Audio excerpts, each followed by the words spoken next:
Brian, getting ready to hike to Black Mountain, which has a lookout tower.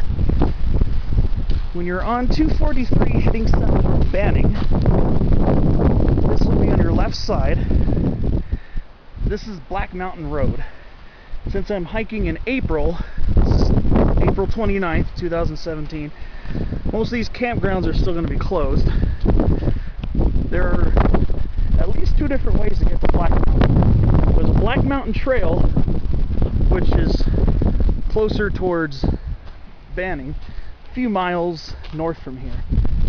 But it's supposed to be a little more exposed. I just wanted to hike up the Black Mountain Road to get to the Forest Service Lookout Tower. I'm going to take Black Mountain Road itself. Hopefully I'll be able to access it by hiking. Pretty sure campgrounds will stay closed probably until sometime next month. So if you're coming here to Black Mountain Road instead of Black Mountain Trail, you're going to pass Lake Fulmore on your left, Vista Point a couple minutes later on your right, and again this will be on your left. Big huge turnout, plenty of places to park a car so you can start your hike. Pretty sure you could drive most, if not all the way up there. This is my first real hike in the San Jacinto Mountains. These are the San Jacinto Mountains, and I've only been here two other times in my entire life. Once when I was a teenager, spent a couple days at a cabin with friends of the family near Pine Cove, which is right next to Idlewild. And once last summer, a friend and I were going to attempt to hike this, but we ended up not doing it. We ended up hanging out by Lake Fulmore and went through Idlewild, Garner Valley, and over towards Pinyon Flats and the Pacific Crest Trail. See some large red shank chaparral and Palmer oak, which is a very close relative of the canyon live oak. So, and we drove down to Palm Desert where it was only 103 degrees. But here I go. I'm going up towards Black Mountain, 7,772 feet. Hopefully I will be able to access it on foot. I don't know if there'll be any closures to foot traffic. Pretty sure vehicle traffic probably won't be able to get too far up this, but I don't know if there's another gate closing. It's my first time here, so this is my first real hike in the San Jacinto, so looking forward to it and see what kind of neat stuff we can find along this trail or road.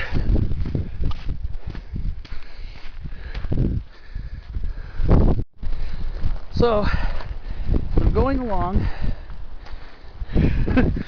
There's the dirt turnout. There in the center frame is Indian Mountain, which is over 5,700 feet. There's a trail, so you can see it winds up.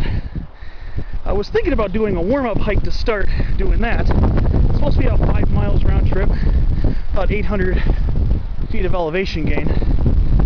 But who knows, maybe it'll be a wind-down hike. I still have energy after this. Starting at about 5,200, 5,300 feet.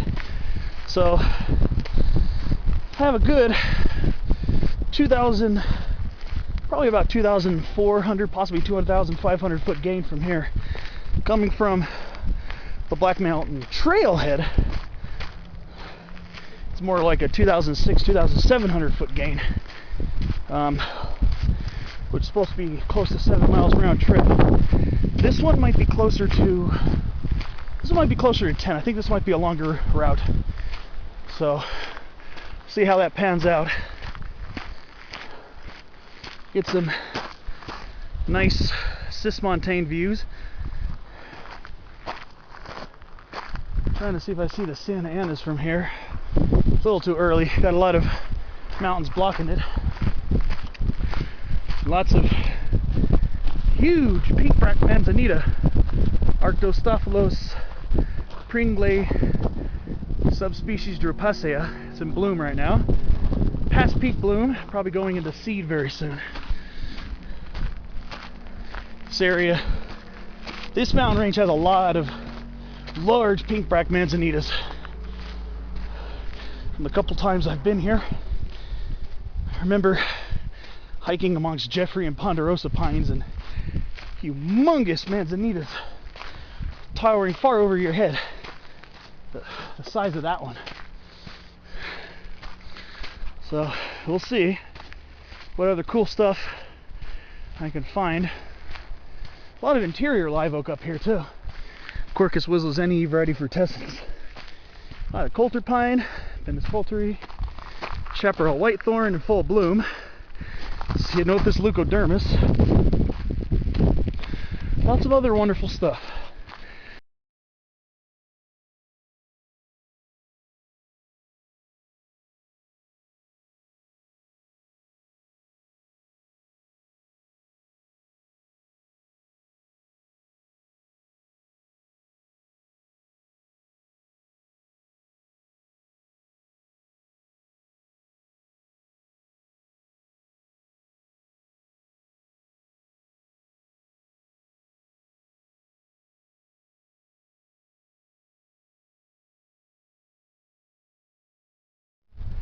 Now, as I continue along Black Mountain Road, start seeing more black oaks, Quercus callagii.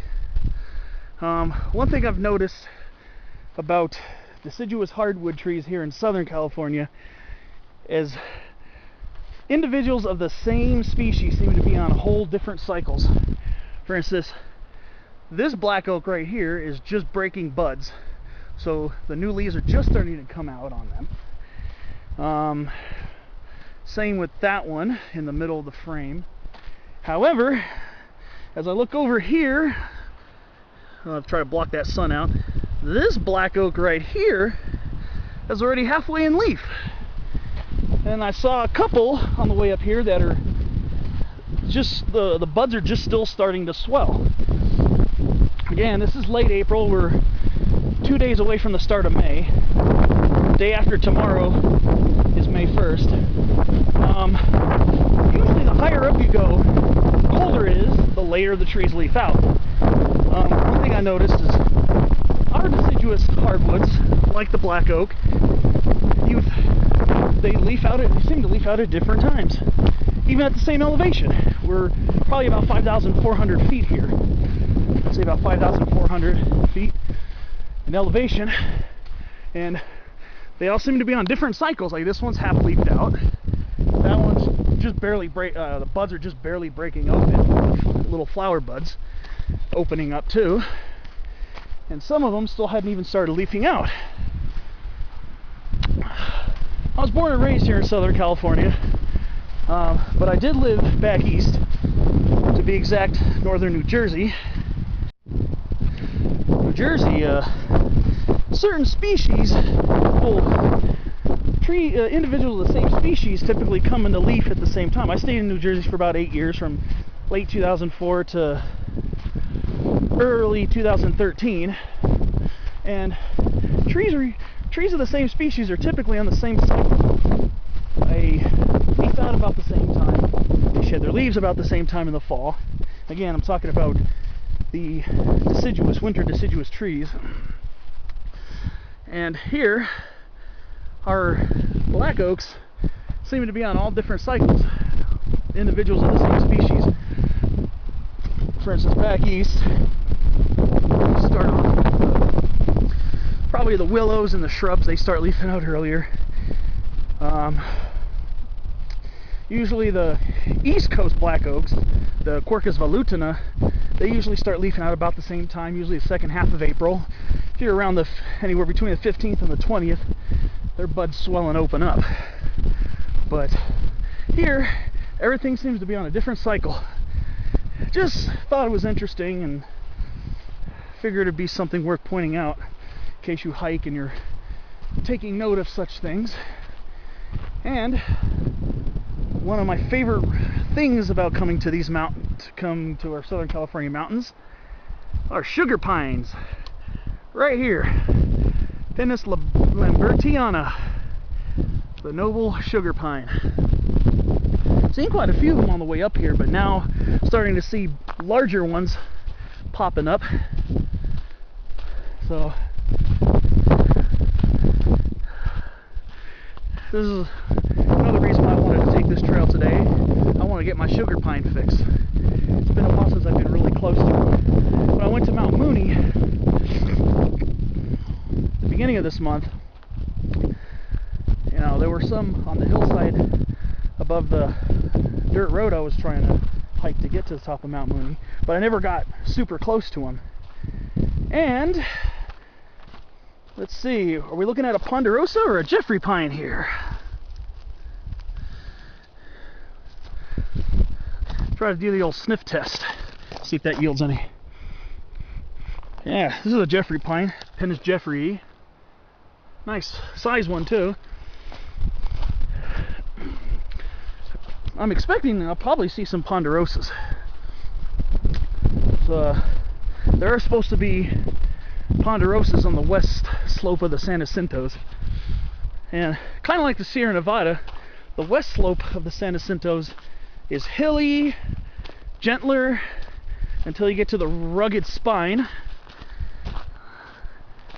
which is over yonder. Kind of hard to see. So a lot of geologists have deja vu.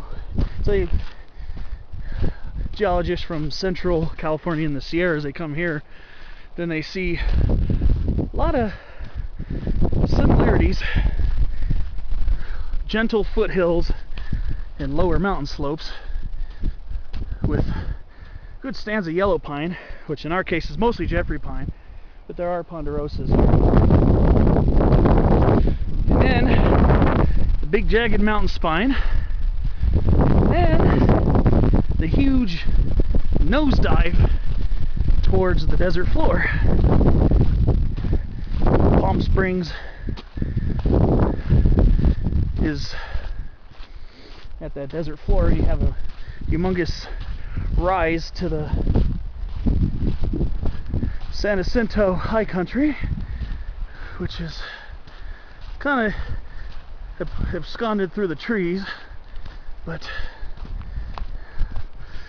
a lot more rugged on the east side, the transmontane side. Hoping to get myself in shape next year to do the Southern California Classic Cactus to Clouds hike, hiking up Skyline Trail from behind the museum in Palm Springs to Round Valley. Was it Round Valley or Long? I think it's Long Valley.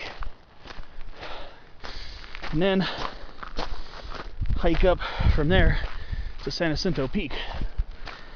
Definitely want to do San Jacinto Peak this year, but I'm probably going to do it from Humber Park or Idlewild, which would be about a 4,400 foot elevation gain from Humber Park and over 5,000 feet from Idlewild.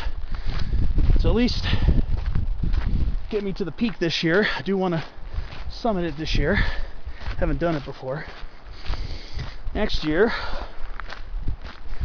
get myself in better shape. Try to do Cactus to Clouds. That's about 10,700 feet of gain. So we'll see if that works out for me. Never done something that extensive. Most elevation I've gained so far is 4,500, 4,600 feet. Both times we're in the Santa Ana Mountains. One time was going to Majeska Peak, going over Bedford and Bald Peaks in the process, which are quick little 100-foot climbs from the main divide. And last hike I did a few weeks ago when I went from Indian Truck Trail in Temescal Valley to the summit of Santiago Peak. But trying to get myself better at doing much larger elevation. Really enjoying this. It's a beautiful hike. Lots of coulter pines too, and lots of younger sugar pines. I believe by looking at the maps, Google Maps and Google Earth, forgive all the wind, going this way, it should start getting lusher. Hopefully I'll start seeing some dense forest along the way.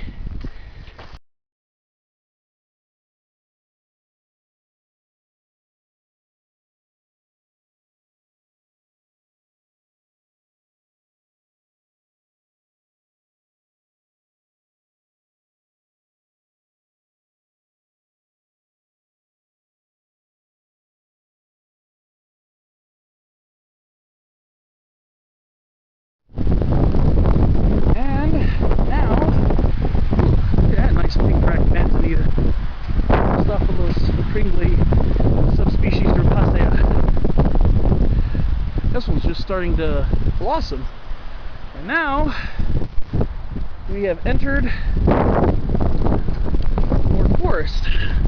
We got the Jeffrey pines, Pinus Jeffrey, starting to become much more prevalent now, and got some incense cedars.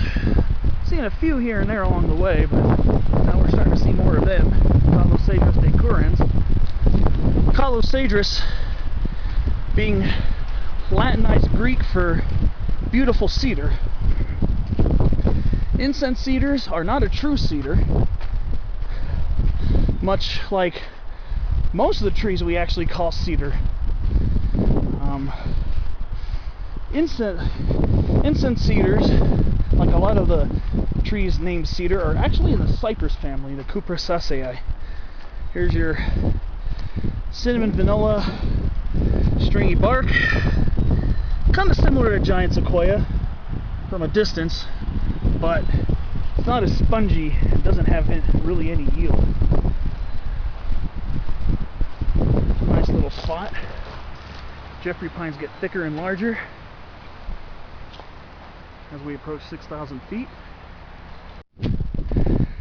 So, true cedars are actually in the pine family, and they have a lot closer kinship with our pines and firs and spruces. And like firs, their cones are generally upturned on the branches, and the cone scales disintegrate to disperse the seeds. True cedars are in the genus Cedrus, and if you live in Southern California, you probably see them planted a lot. Usually deodars, Cedrus deodara, and the blue apple cedar, Cedrus atlantica glauca, very commonly grown in Southern California. Those are the true cedars, and they're native to the Middle East, Morocco, and parts of Europe.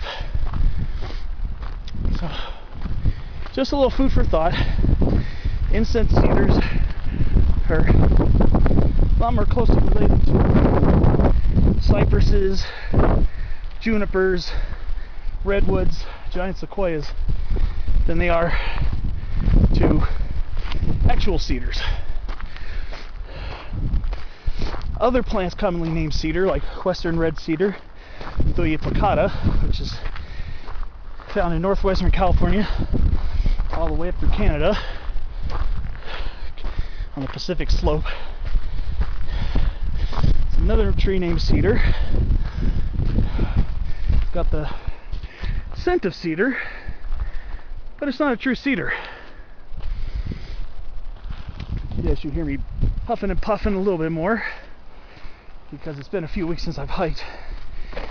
So 3 weeks and a little bit extra junk food really slows you down, but sure enjoying the views from up here.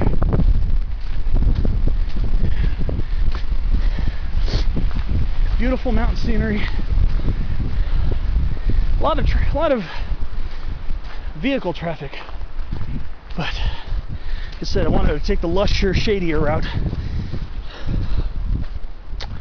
Lusher and shadier implies a lot more trees, and this is it.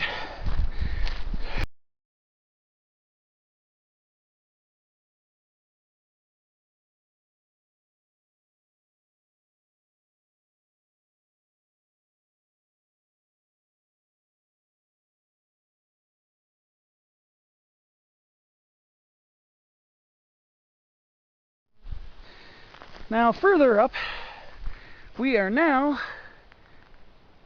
head first in the yellow pine belt. I mean, we were before, but this is where we start seeing a lot more sugar pines, Pinus lambertiana, and white firs, Abies concolor. And I believe our variety here is variety concolor, the white fir, which would be the Rocky Mountain variety. Now, some botanists consider our white fir, which is this guy right here in the center, is Abies concolor variety Lowiana, which would be the California white fir.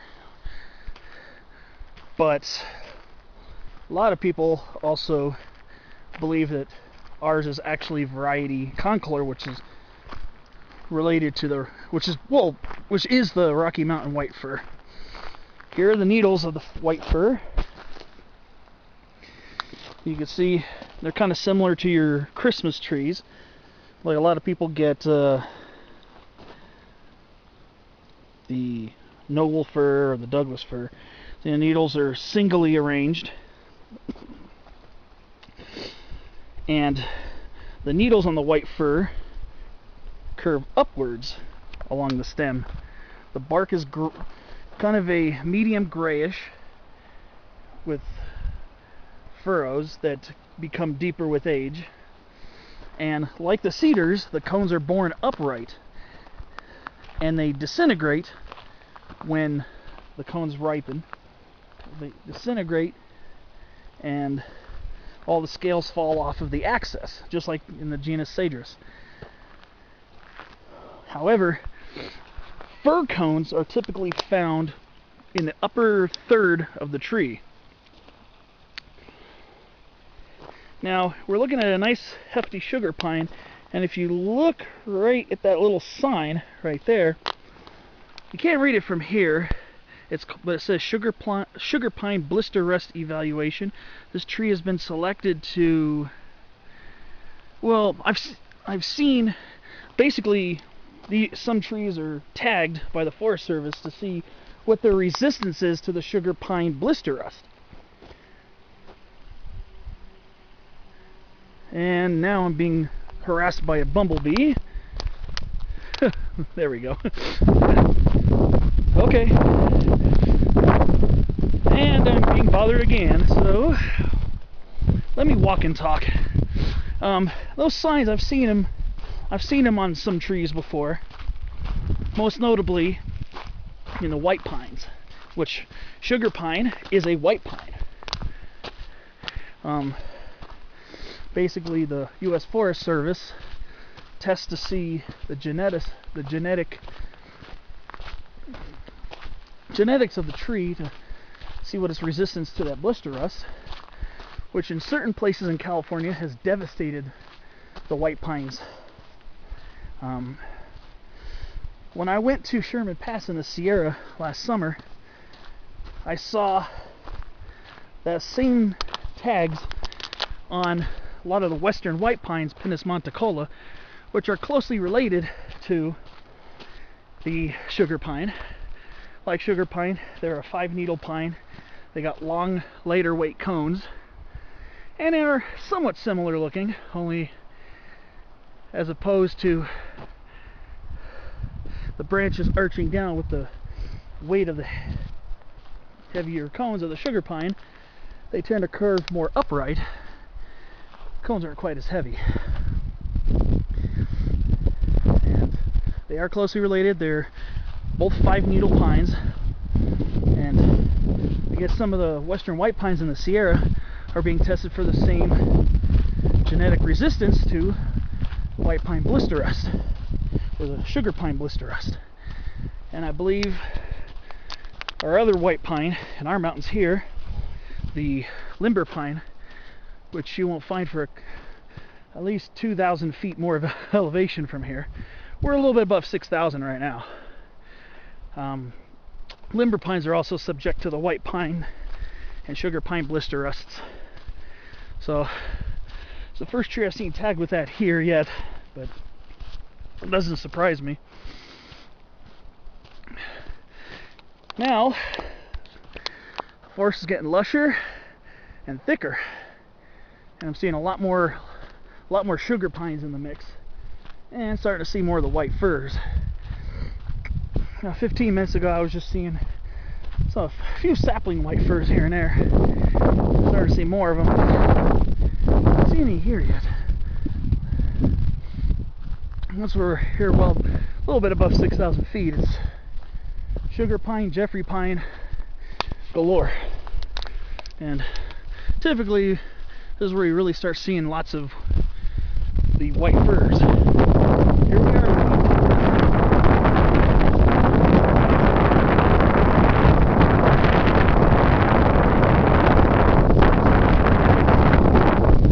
Still left over. We're heading through some cool shade of some canyon live oak.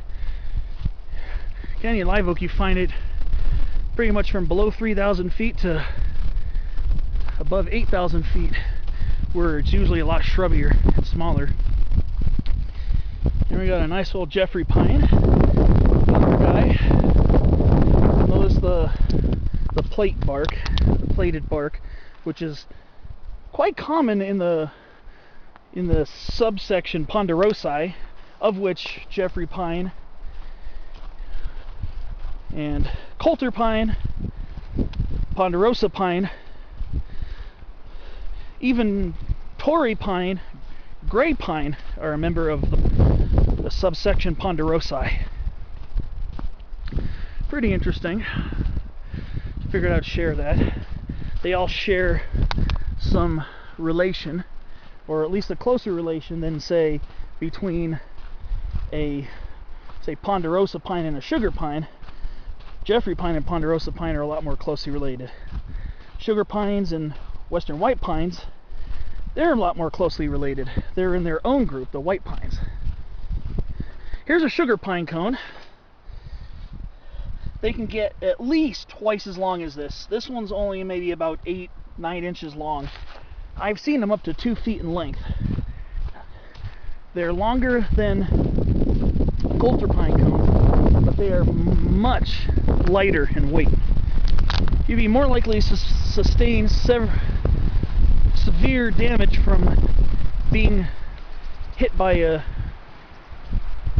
coulter pine cone than you would a sugar pine cone.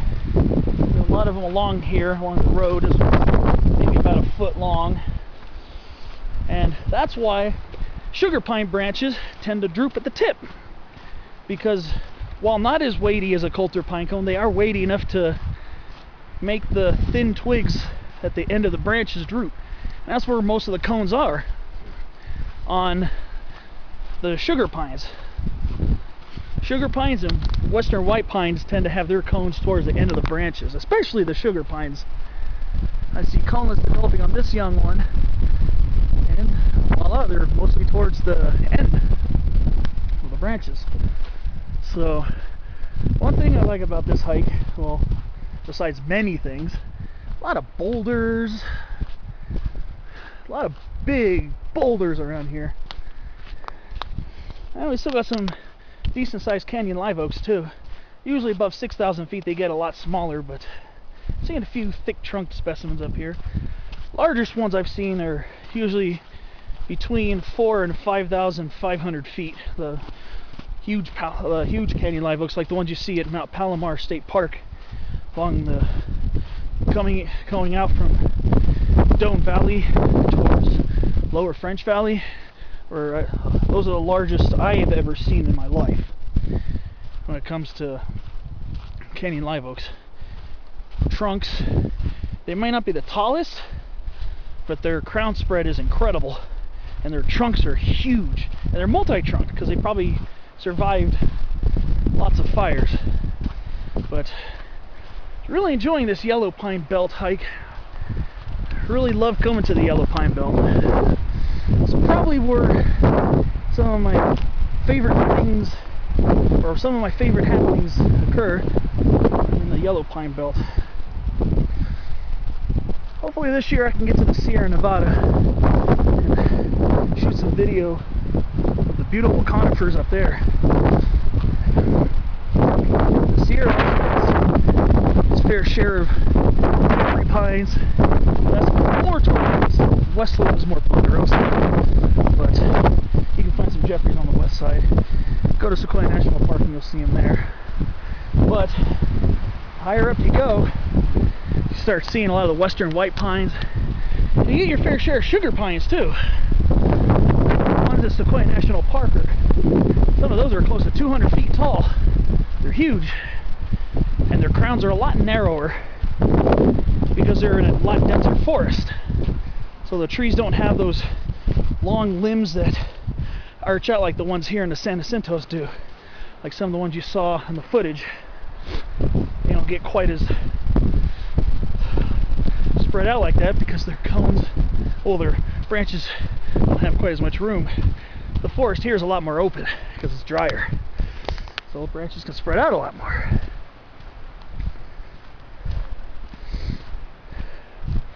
Beautiful up here. Really enjoying this hike.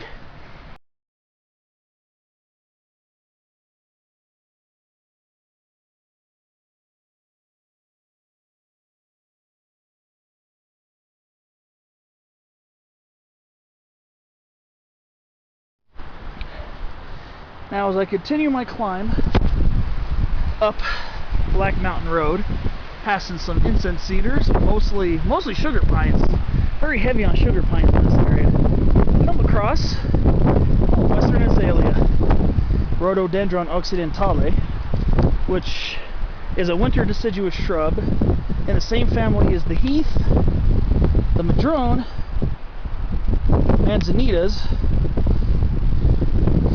and the strawberry tree. How I can tell this is a western azalea is the prominent buds at the tip of the twigs and the star-shaped open seed capsules. This one is just starting to come into leaf. The buds are just starting to break.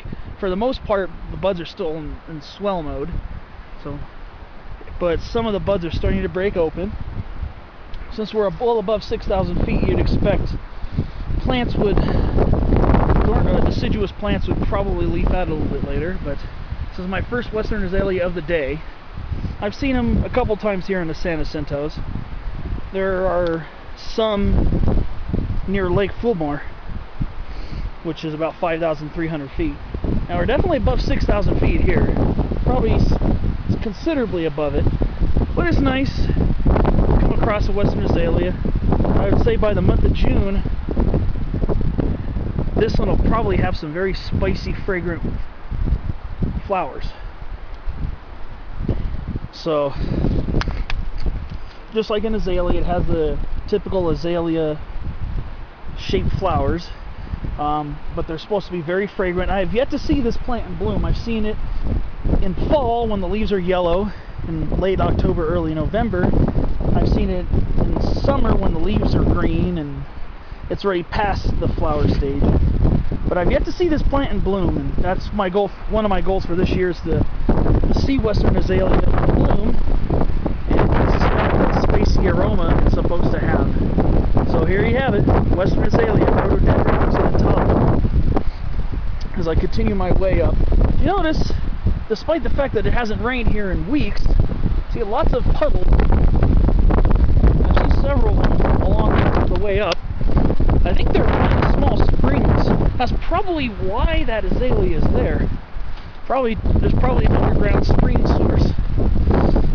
So I would imagine that's probably why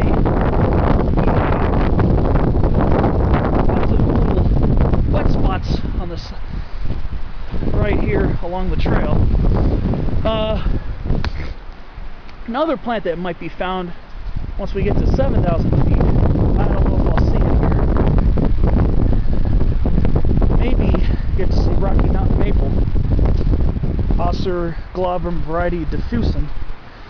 I've seen that in the San Bernardinos in Green Canyon going up the Sugarloaf Mountain Trail. I hiked Sugarloaf Peak last July. It's a very small maple, mostly a shrub, multi-stem shrub with very small leaves, even smaller than your Japanese maples. So that was a nice sight to see. I don't know, maybe I will come across it here. I don't know. If I do, I'll definitely point it out. Beautiful scenery up here.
Now, coming up to my next junction.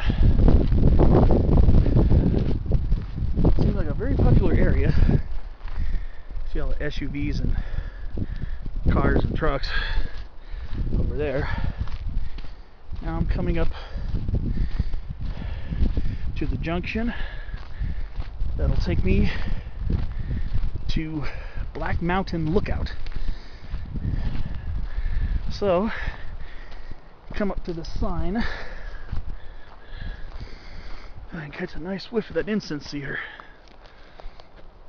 So I'm going to turn left this way. One more mile will get me to the summit of Black Mountain. Nice. Finally starting to see some larger white firs. Look at that, right in the middle. Beautiful.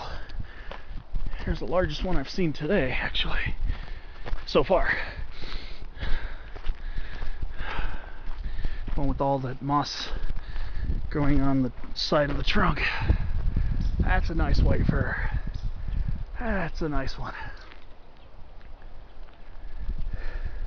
Now, white firs are getting much bigger up here. Probably close to 7,000 feet by now. The summit elevation is at 7,772 feet. It seems like this is a very popular place to park and walk the remaining distance to the summit, and I'm guessing that's what a lot of people are doing. Probably going to the fire lookout. So they come here as far as they can drive and do a 2-mile round trip hike. So they're probably going up to the lookout to see the peak. So this is probably a fairly popular area. I've seen lots of traffic driving up here. Like I said, look at all the vehicles. Up there's the gate. The road's closed to the fire lookout, so basically you're hiking the rest of the way if you're driving up. So these people drove it. I walked it all the way from the 243. Hate to brag, but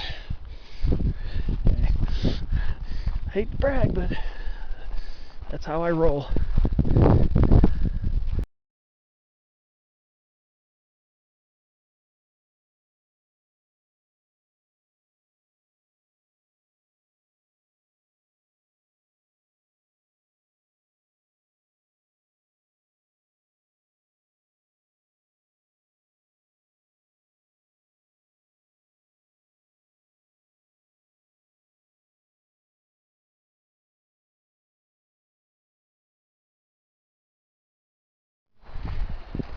Now we're coming upon the campground. I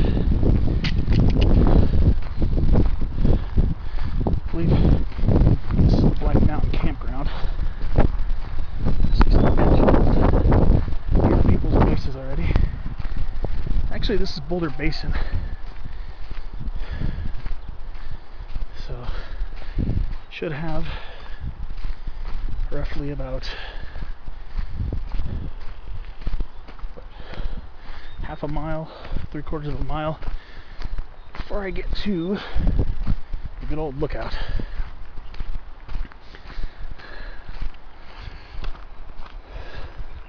Lo and behold, there's still a patch of snow on the ground.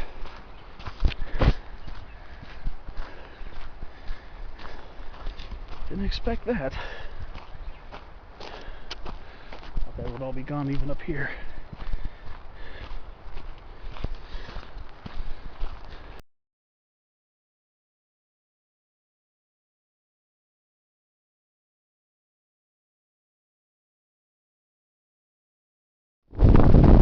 Well, there's a lookout tower. So basically when you get to Boulder Basin Campground, you can hear my voice over this wind. Hopefully. Once you get to Boulder Basin, you're going to turn left and continue up the road. You'll see a small gate that has two signs that say no parking, fire lane, tow away. Get past a nice chunk of the campground, veer left, start making the uphill gate. I guess the gate that says no parking, fire lane, tow away zone. So this is the last push to the summit. I'm almost at the towers of Black Mountain. This will be the first peak I've ever summited in the San Jacintos. So, very good. Very happy to just about summited my first San Jacinto Mountain peak. And you don't need a wilderness permit.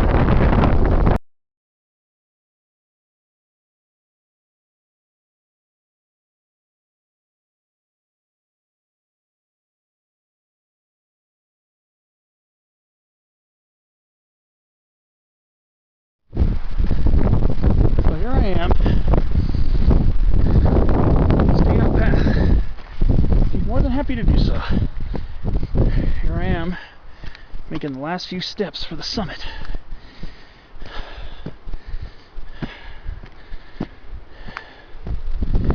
I'm almost at the lookout tower. This is actually probably the steepest part of the hike, right here. It's all concrete here. Oh, there's a sequoia. Sequoiadendron giganteum. Supposed to be a small grove of these along the Black Mtn Trail.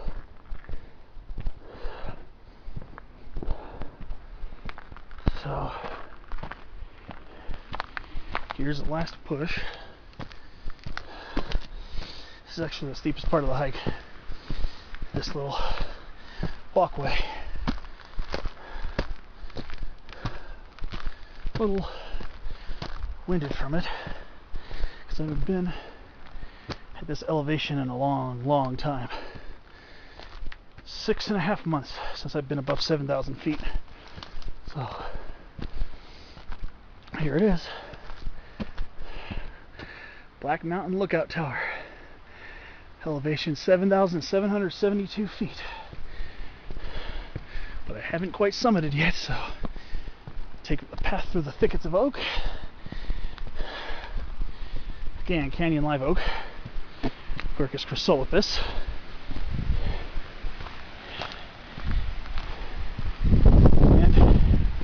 And here I am.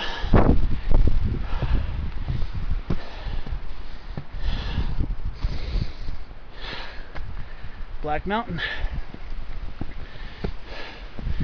7,772 feet. Probably a good 2,400 feet elevation gain from where I was before. Let's actually go to the summit. There we go. Made it. I'm at the summit of Black Mountain. 7,772 feet. Feels good to finally make it. Now I'm going to find a place to sit down, take a snack, take a drink, some water, and relax. Enjoy my accomplishment. First peak I've ever done in the San Jacinto. I can't believe I'm happy right now.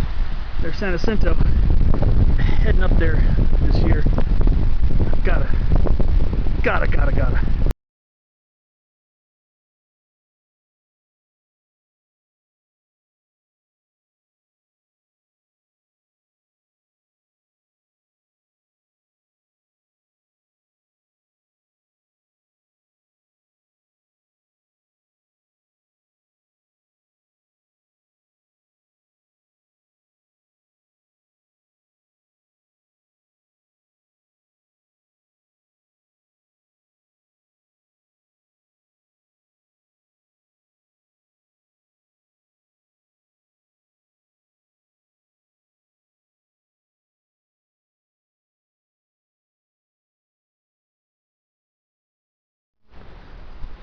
So, enjoying the view from good old Black Mountain. Of course, we got our San Gorgonio, little crust of snow at the top there at 11,502 feet. Good, nearly 4,000 feet higher than where we are now. Then we look down to the valley. It's hard to see from this vantage point, but I can see Casino Morongo. I always see their commercials talking about good times. Well, I'm sorry, you can have your good times down there in the casino. I'd rather have my good times up here on the summit. Thank you very much. So yeah, it may be good times for some, but for me, good times is being on the summit. There are the good old Santa Anas. With right there, Santiago and Majestica Peaks. Palomar Mountain. You can even see the Cuyamaca, Santa Rosas and the Lagunas, and of course, San Jacinto High Country. They talk about the views being very nice up here. Well, they are. They really are. You can even see the Kauai Mountain, which is below Palomar's Ridge. Another view, I believe you can see Thomas Mountain, which is, I believe, that guy in the center. I think that's Thomas Mountain, 6,825 feet. And then that's towards Cuyamaca. So I very highly recommend this hike. You've got to come up here and enjoy the views here. So that's why, due to these beautiful views, I highly recommend this hike. It's incredible. And I believe we got a granite spiny lizard. Looks like we got, I believe it's Scaleporus. I think it's a granite spiny lizard. It's hard to tell. Right there where my finger is. Beautiful lizard. Very dark color. Yes, I believe that's a granite spiny lizard. It doesn't look like a western fence lizard. I mean, not completely. I believe, yes, I believe that's a granite spiny lizard. Scaloporus orcuti. Giving me a few head bobs. Wish I could get closer. I don't like using the zoom factor on this zoom on this camera because this isn't the most sophisticated video taking equipment. But yeah, it's like we got ourselves a granite spiny lizard sunning himself on the rocks up here on Black Mountain. I believe this might be the first time I've ever seen a granite spiny lizard. They are closely related to the Great Basin fence lizard, which is most people just call the western fence lizard, which ours is Scaloporus occidentalis longipes. But yeah, looks like we got ourselves a granite spiny lizard. Looks like a male, giving me a few push-up displays. Then this is his territory.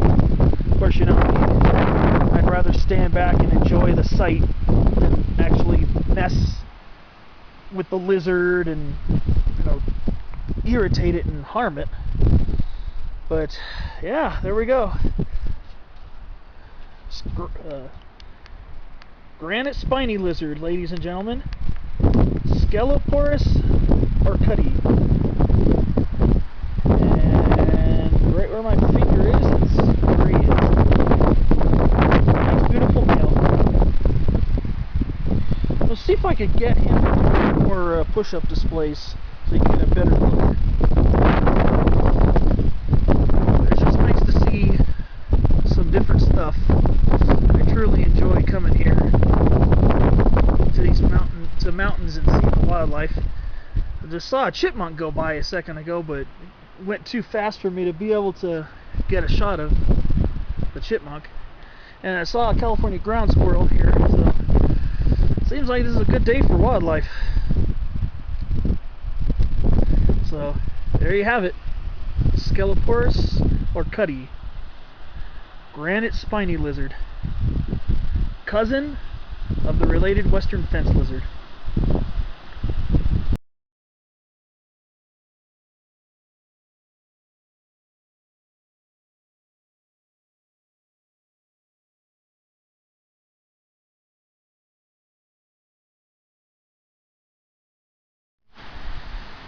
A couple of other interesting things I've noticed up here. I believe these might be morteros. They look like they'd be grinding holes that the Native Americans would have used. That's what these look like. I'm not 100% sure because these could be erosion marks, but there are a lot of them. Notice those rocks there, but if you look at those look like those would be normal, anthropogenic. I'm not sure. Some of these look like they're probably grinding sugar pine seeds and oak acorns, since there are lots of smaller canyon live oaks in the vicinity. We might have some morteros up here. And wonderful expansive views of the Banning Valley. It's over that way, Cobblestone's over that way, and Palm Springs is over that way where my finger's pointing. Around here. I'm sure the Native Americans who lived here or came up here during the late summer to harvest. Thousands of sugar pine trees. Because their seeds are edible and they're nutritious. And they're supposed to be quite delectable from what I've heard. I've never tried sugar pine seeds before, but I've read that they are quite delectable. They're sweet, they probably taste very nice. Here we are, got another white fir. Almost looks like this branch is trying to form a leader. You got a lot of nice white firs up here. Enjoy, like I said, coming up here definitely is worth the long drive. Well, if you're coming from Orange County, that is. Coming from North Orange County where I reside. very long drive. It's about a 2-hour drive to get here because you got to go east, take the 91, then I take the 15, then I take Interstate 10 to the 243, work my way up the mountain. Quite a long drive, but get to see some of my favorite mountain ranges from here, which of course this is becoming one of them now. Of course, the Santa Ana's, no, the San Gabriel's are behind us, the white fur right there. Of course, the San Bernardino's one of the luscious mountain ranges here, and San Jacinto's another one of the luscious mountain ranges here.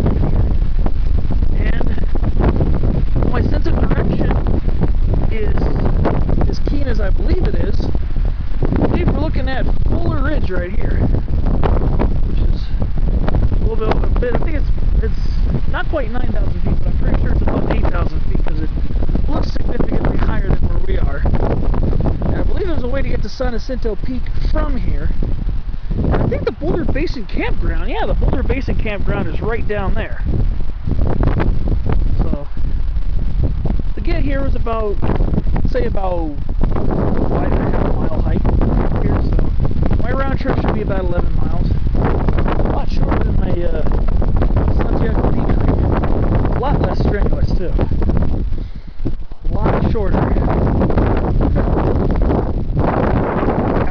Less than half the distance. And come up here, be prepared, it's going to be windy.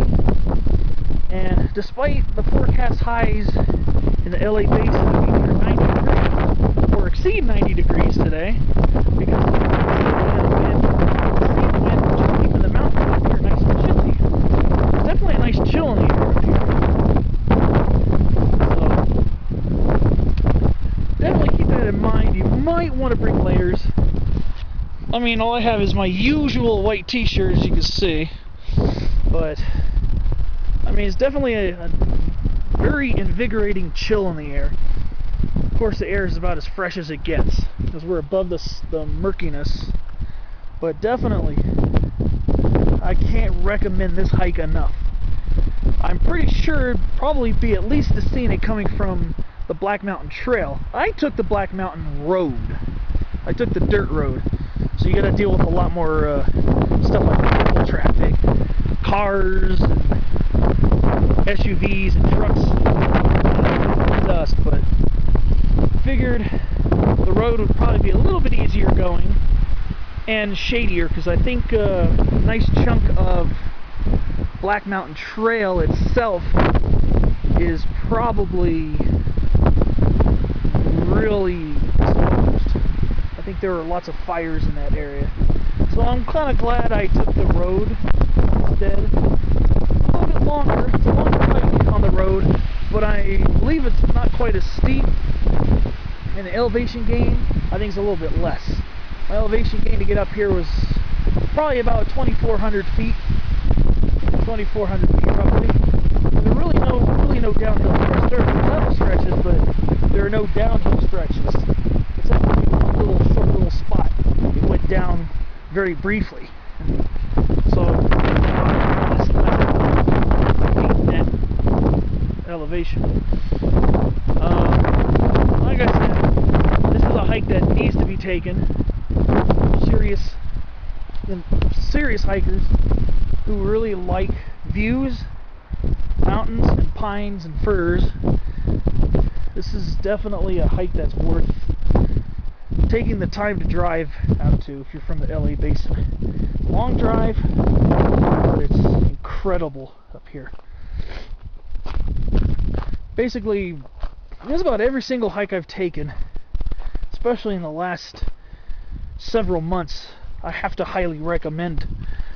And I gotta go scramble back up to the top. Because, I mean, I recommend them because the scenery's awesome. Plant life. I'm a big fan of plant life. I love my native plants. And I'm a big fan of peaks and mountains. So, this is why I really highly suggest taking a trip to Black Mountain. Very highly recommended hike.